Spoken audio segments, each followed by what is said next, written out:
What's up, guys? You are watching Sketch Talk, a show where I drop a sketch on Mondays and then on Fridays I talk about it because I have a lot of interesting things to say about what I write.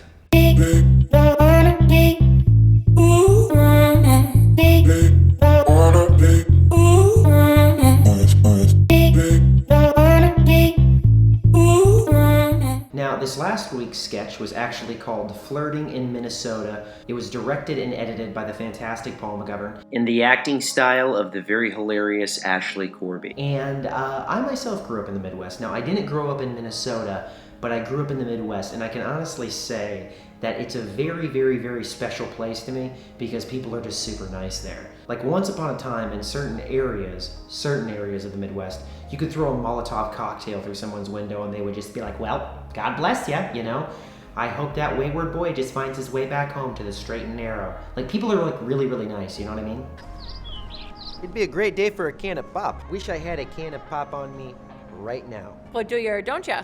And it's basically just about flirting, which, see, flirting I feel like is a very, very, very important life skill because when you don't know how to flirt, that's what makes you creepy. All a creepy person is somebody who skips steps 1 through 7 and they go to 8, 9, and 10 because they don't know how to flirt. Instead of insinuating something very subtly, people who don't know how to flirt are just like, hey, nice body.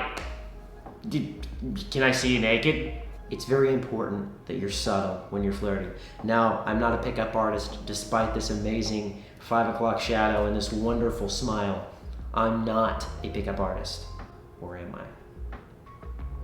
What's up, gentlemen? If you really want to know what dating is, at least whenever it comes to men and women dating, it's basically men tricking women into thinking that they're not disgusting and how long you can uphold that image. I mean, that's why there's so many divorces, because fairy tales in Disney have been tattooed on the subconscious of the American psyche to where that's our frame of reference for what a healthy relationship is. And no matter how much you try to divorce yourself from it, the damage has already been done. Do you know what I mean? You know how many marriages you could have saved if you would have just had accurate depictions of romance and fairy tales in Disney movies?